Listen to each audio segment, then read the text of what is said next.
as we mature, as we grow, we realize that doing non-upright or immoral things results in bad consequences, right?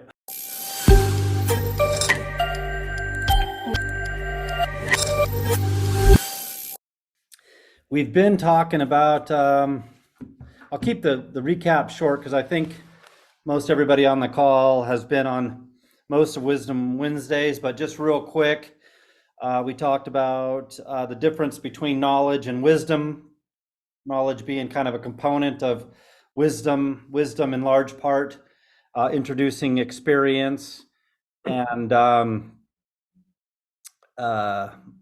just kind of life perspective on things.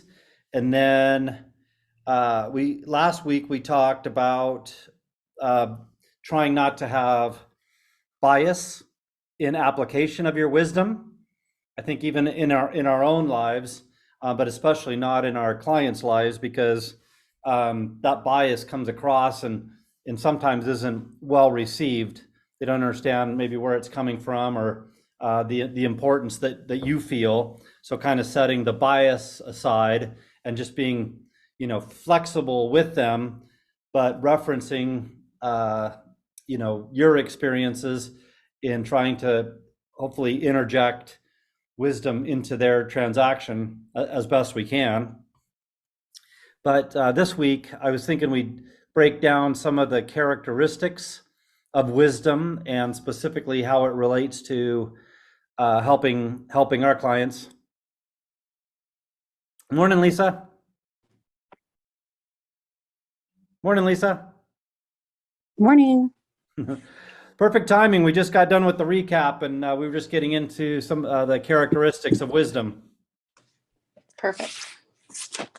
So the characteristic of humility, being humble, obviously we need to show confidence in helping our clients. I think, in a otherwise major experience in their life, right? Buying a home is probably one of the biggest things most of our clients will do. They want to know that we're confident in what we're doing. The fine line that I try to be aware of and manage is being humbly confident, but not pridefully arrogant. And I think if we know people in life, as close as you can get to humbly confident can border that other line a little bit. They can, if you don't read them well enough, you can perceive them as being pridefully arrogant. And I don't know that many of us like pridefully arrogant people, so we don't want to cross that bridge. So wise people don't constantly brag, boast, or display a prideful attitude. One of the things that came to my mind is, there can be a tendency to throw up knowledge on people. I know this about construction. I know this about the buying process. I know this. And even people that don't know don't receive that very well, right? I think being that humble, trusted advisor comes across a lot better than just trying to puff up and make them feel like you know it all and you can cover it all. For example, as you get into construction techniques and materials and craftsmanship and all that, there could be a tendency to want to feel like you know a lot, but really, if you're not humble, you can very quickly find that there's limitations in what you know.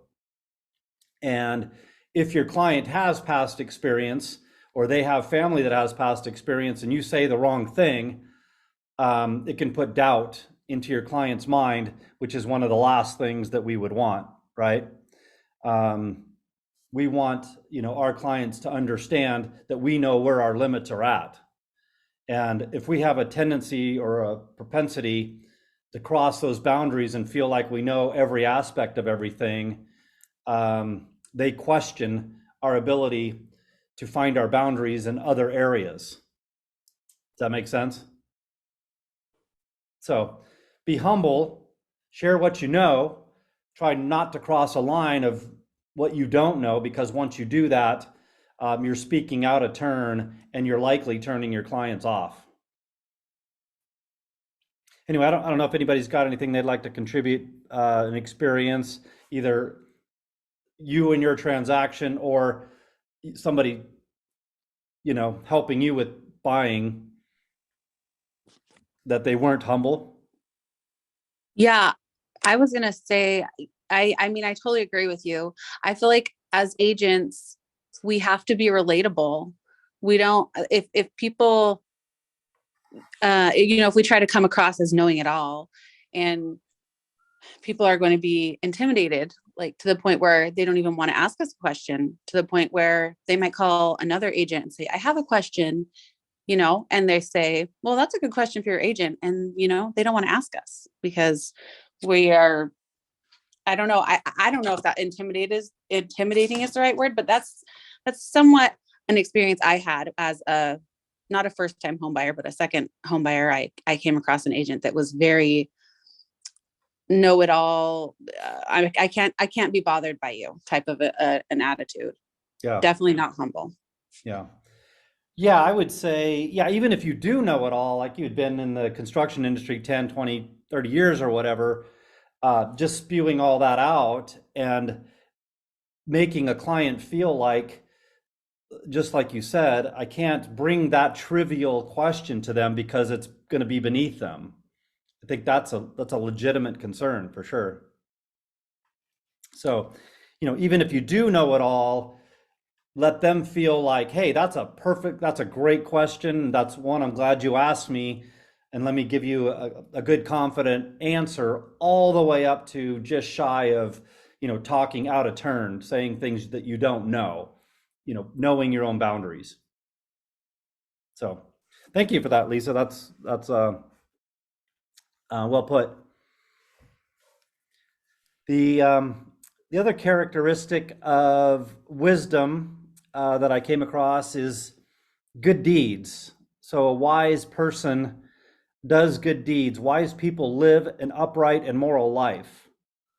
I think as we mature, as we grow, we realize that doing non-upright or immoral things results in bad consequences, right?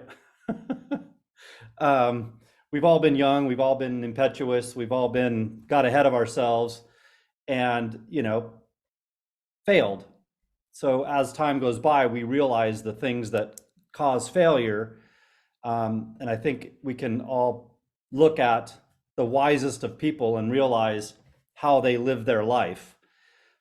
And I think the translation to our business is, if a client is looking at us either directly face to face in what we say and what we do and how we behave, whether it's, I don't know, saying bad things about other people or, making comments about doing sketchy things or, I don't know, I'm just coming up with things that could happen. That causes doubt. Well, if they're willing to do that and say that about somebody else, or they're willing to skirt that issue, or, yeah, they're helping me sell my house, but they don't want me to disclose this. Yeah, that could help me. But on the other hand, that's an immoral person. We talked last Wisdom Wednesday about, Lisa, you brought it up. It was adversarial relationship. We don't want to create an adversarial dynamic in our relationship with our client. We also don't want to ever insinuate or imply to our clients that we are not upright or moral, because that just creates all kinds of doubt and uncertainty. And the more upright and moral people are, the less they want to work with you. And even people that aren't question, your ability. They don't want to get wrapped up around a transaction, a buying, a purchase, and be caught up in the middle of something where they don't feel like they're being represented in an honorable way. How about you, Leslie? Have you been in any experiences where you've really questioned the people that were helping you and went, yeah, that just doesn't sit well? Oh, I'm sure I have. Not necessarily, obviously, with real estate, as I'm pretty new to it, but I think people's ethical and moral character usually shine through. Yep. And obviously, if you're in a position of selling, I've been in sales in other markets.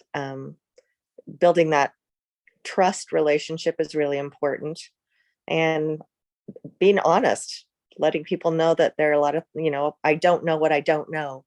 I'm happy to, I think I know the answer, but I'm going to go to somebody, double check on that.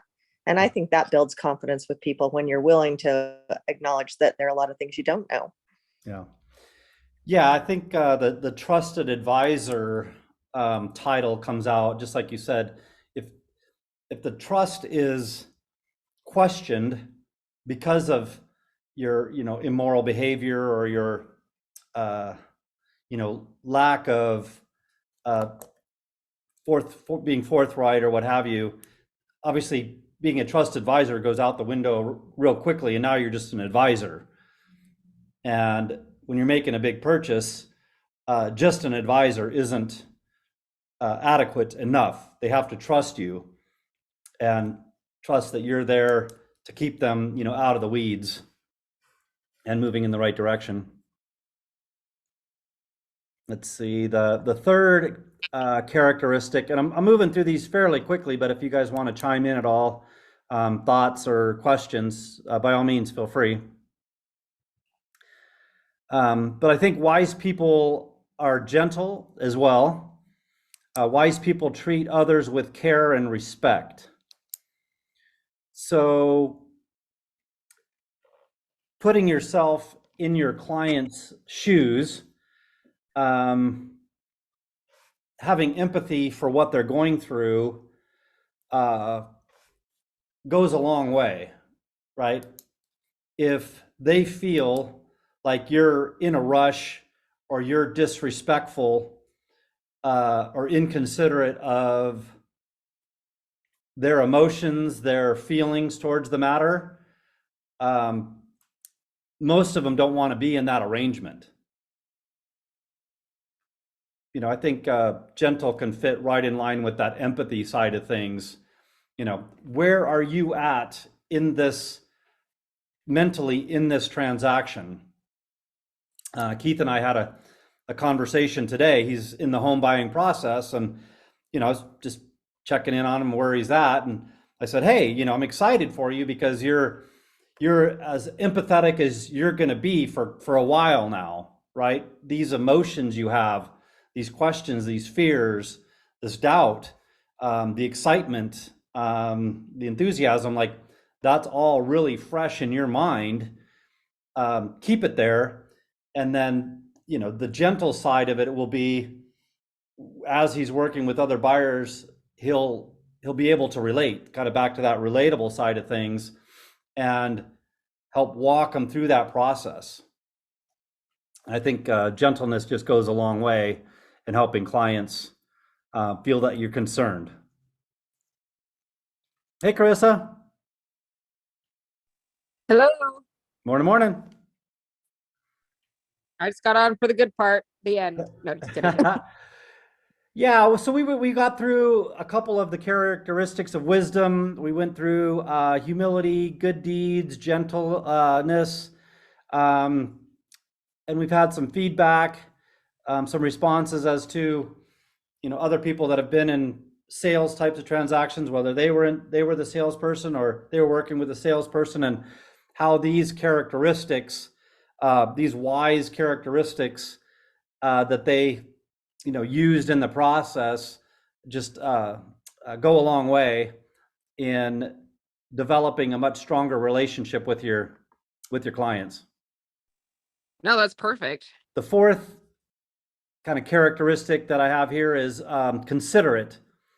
Wise people put the needs of others ahead of themselves whenever possible. So this one's going to resonate with everybody, right? We have been on the receiving end of a sales transaction where it was very clear that our needs are not in consideration. This salesperson just simply wants to get this thing done, right? And nobody likes that feeling. So, putting other people's needs ahead of ourselves, I think one of the strongest things that we could say is, if we need to, I'm totally willing to walk away with this, away from this with you. Considering that we sense there's a very high degree of anxiety and concern that is going to create a remorseful, post-transactional client, right? They bought the house, and now for, the next few months, their anxiety's through the roof, right? So just sharing with them that you are considerate of their feelings and willing to put things on pause if need be. I've seen that go a long way in instilling a sense of confidence in your clients that, wow, they're willing to take all this time and effort and put things on pause because they get the sense that I'm not ready. And I will tell you, in my experience, going to that level, those are lifetime clients. It's a very profound feeling that they have in your character, and back to your morality that we've talked about, that they're like, wow, this person cares more about me than themselves. And once people realize that, that's a bond that would be very tough to break, right? Because they're not just going to go out in a year or two from now, 5 years from now, and find somebody that is willing to put them, their client before themselves, right? That's not a common. No, but it's a great practice to do because, like I said, it's like I've come across this, that I've heard that from numerous people. It doesn't not just one, but multiple times. Like we're going to come across that we put ourselves, put ourselves below our clients. But what type of business are we in? The referral business, in a sense, as well. Yep. And not that we're using that to get referrals, but in a sense, yeah, we kind of are, by making sure our clients are taken care of and they have that sense of trust and feeling like this agent's going to do whatever for me. Like they're going to do that for my next door neighbor, my best friend. Yeah. So, yeah. Good point. And you're right. We're not doing it because of that, but that's a byproduct of doing the right thing.